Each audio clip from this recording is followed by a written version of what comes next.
One Story, 32, Juges de 1 à 8, Othniel, Déborah, Barak, Éhud, Gédéon.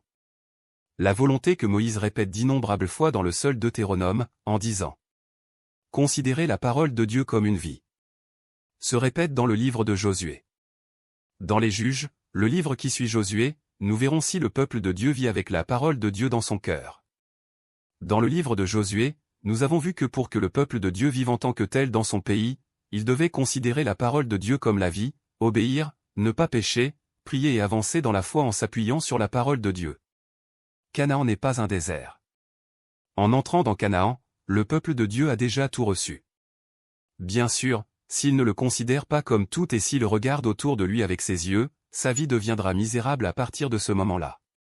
Dieu était avec eux, mais il ne pouvait pas les chasser. Le début du livre des Juges commence par une répétition partielle du livre de Josué. Le livre de Josué commence après la mort de Josué, mais il inclut les guerres du peuple de Juda, où Caleb a combattu, les guerres de la tribu de Joseph et la guerre de colonisation des 7 tribus qui n'ont pas combattu pour la colonisation dans le livre de Josué. Dans la bataille que Josué a menée, ils ont remporté la victoire en Canaan, mais la question était de savoir s'ils l'avaient détruite comme Dieu l'avait ordonné. Cependant, comme nous l'avons déjà vu dans le récit de la guerre des tribus de Juda et de Joseph dans le livre de Josué, ils ont échoué dans la guerre de destruction. La Bible dit que bien que Dieu fût avec nous, les Israélites n'ont pas pu détruire les Cananéens ni les chasser. La tribu de Siméon et la tribu de Juda font la guerre, mais la tribu de Juda ne peut pas chasser les habitants de la vallée à cause des chars de fer, la tribu de Dan est chassée et la tribu d'Issachar n'est pas mentionnée du tout. L'incapacité des Israélites à chasser les Cananéens est une question de cœur plutôt que de puissance. Bien que Caleb soit un vieil homme, il est capable de chasser les habitants de la montagne. Déjà au milieu d'une guerre victorieuse pour la colonisation, Dieu a dit détruisez et chassez, mais dans le cœur des Israélites, il s'agissait de Canaan, et un petit nombre de Cananéens était donc nécessaire. Ils réduisirent en esclavage le petit nombre de ceux qui restaient. Comme des épines sur son flanc et un piège. Sur la toile de fond des documents allant des dernières parties de Josué au début des Juges, un ange de Dieu avertit les Israélites à Bokim. Premièrement, Dieu ne rompra jamais l'alliance qu'il a faite. Deuxièmement, les Israélites n'ont pas écouté la parole de Dieu, ils ont fait alliance avec les Cananéens et n'ont pas détruit leur autel. Troisièmement, Dieu n'a pas chassé les Cananéens avant les Israélites, mais ils deviendront des pièges pour les Israélites, et leurs dieux deviendront des pièges pour les Israélites. Le peuple pleure à haute voix. Les gens qui ont entendu les paroles de l'ange du Seigneur ont pleuré à haute voix. Pourquoi pleuraient-ils? Est-ce à cause du cœur? Combien Dieu a-t-il souffert à cause de nous? Absolument pas. Ils ont pleuré à haute voix à cause des difficultés qui les attendent. Ils sont le peuple de Dieu, mais seul leur statut est le peuple de Dieu, et leur vie est encore loin de l'être. Nous entrons maintenant dans le haut et le bas des Juges, mais les paroles persistantes de Josué donnent la réponse. Toute cette génération alla rejoindre ses ancêtres, et après elle surgit une autre génération, qui ne connaissait pas l'Éternel ni ce qu'il avait fait en faveur d'Israël. Israël abandonne Dieu et Dieu le vend à l'ennemi. La génération d'Israël en Égypte est morte dans le désert, la génération dans le désert est morte en Canaan, et la génération suivante en Canaan a fait le mal devant Dieu, abandonnant le Dieu qui les avait conduits hors d'Égypte et servant les dieux autour d'eux, Baal et Astaroth.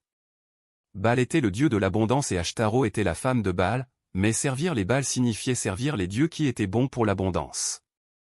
C'étaient les dieux qui commandaient la pluie nécessaire en Canaan, où l'agriculture était le centre d'intérêt principal. C'est cette idole appelée « réalité » que nous avons étudiée dans le livre de Josué. Les Cananéens auraient dit aux Israélites, « Je sais que votre Dieu est fort et capable de faire la guerre, mais nous sommes en Canaan, et notre Dieu est le Dieu de l'abondance qui régit l'agriculture. » C'est pourquoi Dieu a dit. Mais dans les villes des peuples dont l'Éternel, ton Dieu, te donne le pays pour héritage, tu ne laisseras la vie à rien de ceux qui respirent. Oui, tu extermineras ces peuples, les Hittites, les Amoréens, les Cananéens, les Phéréziens, les Éviens et les Jébusiens, comme l'Éternel, ton Dieu, te l'a ordonné, afin qu'ils ne vous apprennent pas à imiter toutes les pratiques abominables auxquelles ils se livrent en l'honneur de leur Dieu et que vous ne péchiez pas contre l'Éternel, votre Dieu. Finalement, ils ont abandonné Dieu et Dieu ne les a pas seulement vendus aux mains de l'ennemi, mais partout où ils sont allés, la main de Dieu leur a infligé des désastres, ajoutant à la souffrance. Ce n'est que lorsque Dieu aura puni son peuple et ajouté à ses souffrances qu'il saura que le pays de Canaan n'est ni un endroit où vivre, ni un endroit où laisser son cœur. ne chassera plus personne. Ce n'est pas à cause du manque de force de Dieu que les Cananéens n'ont pas été chassés, mais à cause de la mauvaise volonté de son peuple. Ils sont rapidement devenus des Cananéens.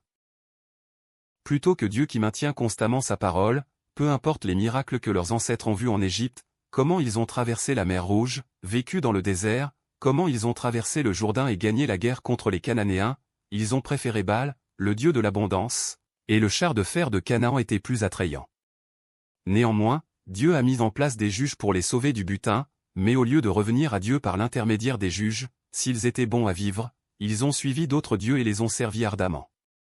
Néanmoins, lorsque les Israélites étaient opprimés et affligés par l'ennemi, ils criaient et recevaient l'aide de Dieu, mais lorsque la situation s'améliorait, ils tombaient encore, servaient d'autres dieux et continuaient à répéter ce chemin de rébellion. Finalement, Dieu dit: puisque les membres de cette nation ont violé mon alliance, celle que j'avais prescrite à leurs ancêtres, et puisqu'ils ne m'ont pas obéi, je ne chasserai plus devant eux aucune des nations que Josué n'avait pas encore pu chasser à sa mort. Finalement, les tribus laissées en arrière serviront à tester les Israélites pour savoir si le peuple suit la voie de Dieu ou non. Le modèle des juges. Le modèle de l'histoire de l'Ancien Testament et le modèle qui ressort des juges sont les suivants. Tout d'abord, le peuple commet des péchés devant Dieu, mais la répétition du péché consiste à ne pas accepter que seul Dieu est Dieu. Non, les pécheurs ne peuvent jamais accepter Dieu. Deuxièmement, Dieu punit le peuple pour ses crimes, et sa punition est son amour pour faire du peuple qui a péché à plusieurs reprises un peuple de Dieu. Troisièmement, les personnes punies ont crié, mais leur cri n'était pas un repentir sincère pour avoir blessé le cœur de Dieu qui les a guidés, mais juste un cri demandant à Dieu de les sauver de la souffrance à laquelle elles sont confrontées. Quatrièmement, Dieu, qui a entendu le cri du peuple, le sauve par l'intermédiaire d'un sauveur avec sa miséricorde, mais ce salut est temporaire.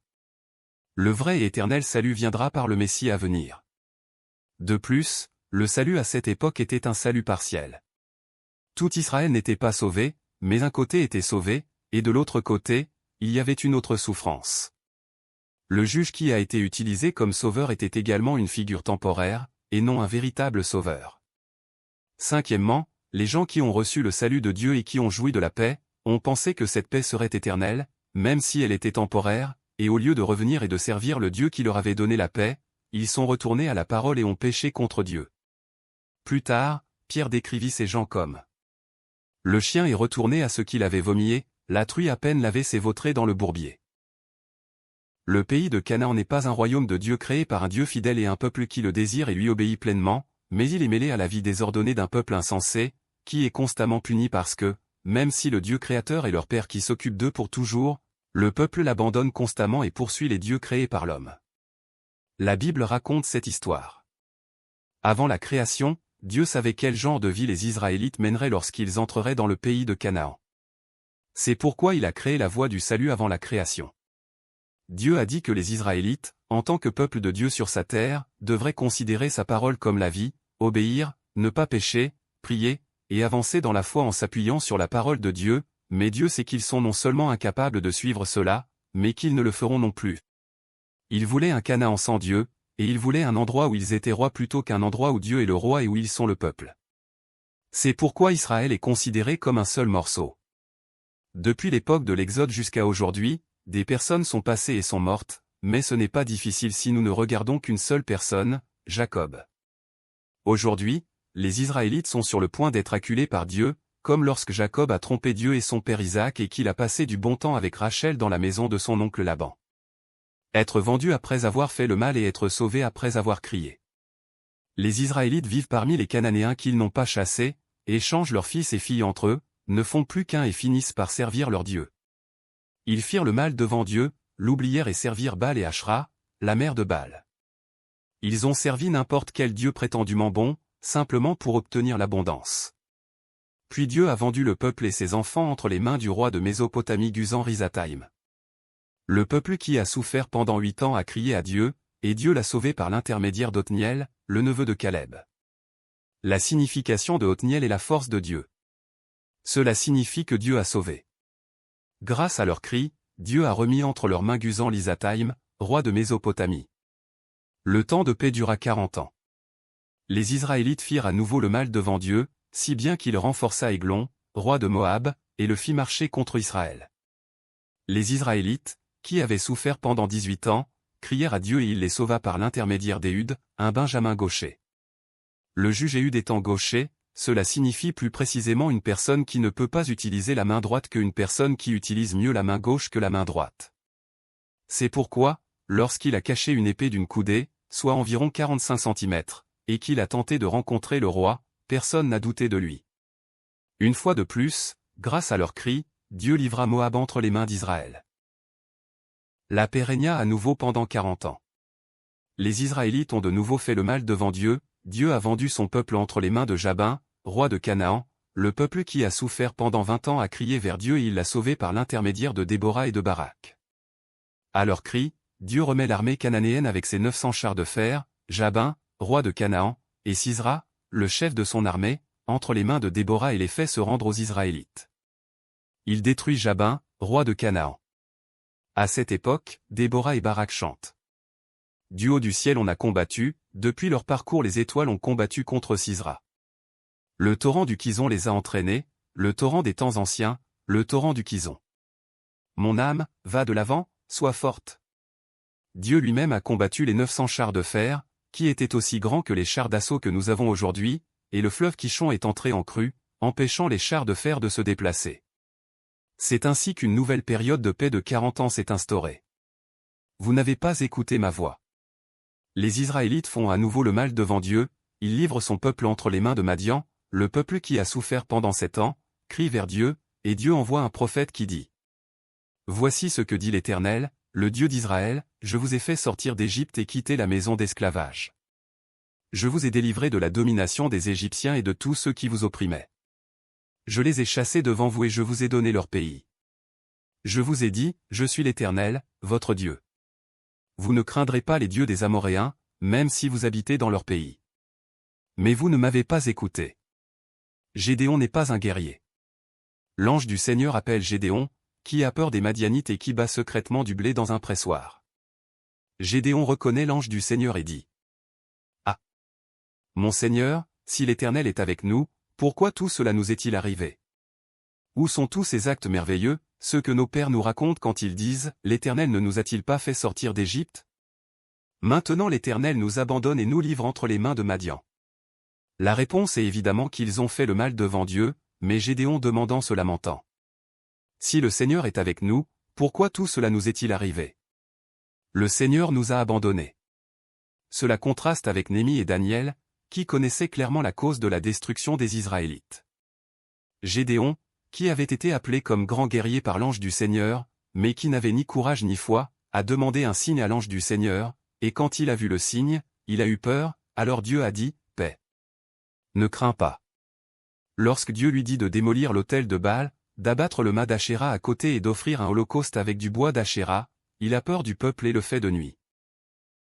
Dieu n'appelle pas Gédéon parce qu'il est un excellent guerrier, mais comme Akan est mort pour représenter les péchés d'Israël, Dieu appelle et utilise Gédéon comme représentant de ceux qui craignent le monde sans foi. Et Dieu est avec ce Gédéon et lui donne la victoire pour que l'attention se porte sur Dieu, et non sur Gédéon.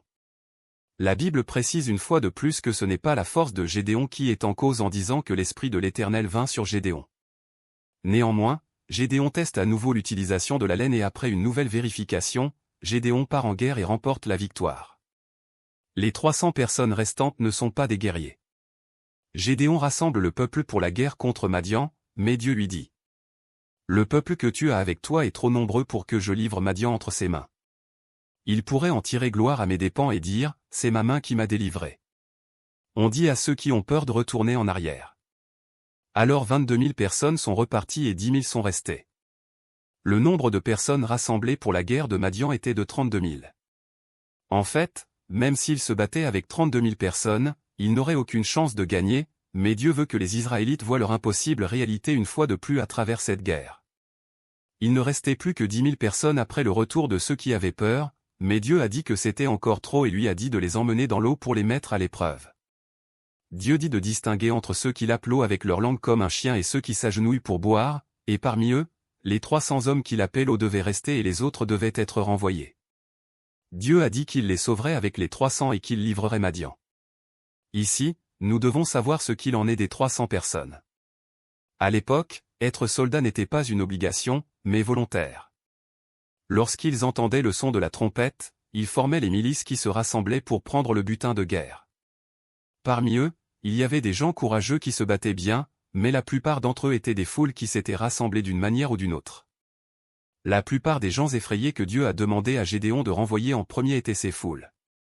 Sur les 10 000 soldats restants, 9 700 étaient tout juste capables de se battre. Bien qu'ils soient venus pour la guerre, c'étaient des gens courageux qui pouvaient boire sans crainte, la tête dans l'eau comme des chiens, comme le montre le test de Dieu.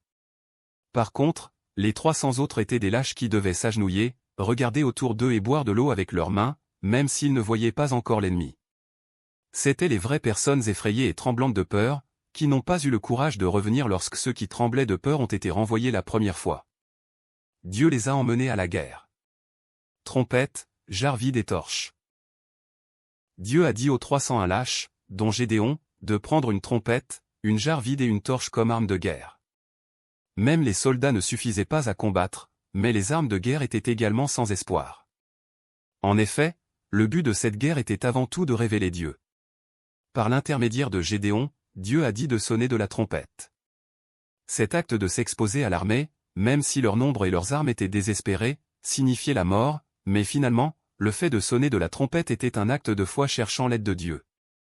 De plus, la trompette sonnée ici n'est pas la trompette d'argent que Dieu a dit de sonner lorsqu'ils partent en guerre pour demander de l'aide. Ce qu'ils ont sorti, c'est une trompette à cornes de bélier que l'on soufflait en temps de paix, et la même trompette que l'on a fait sonner lorsque Jéricho a été détruite par une stratégie ridicule.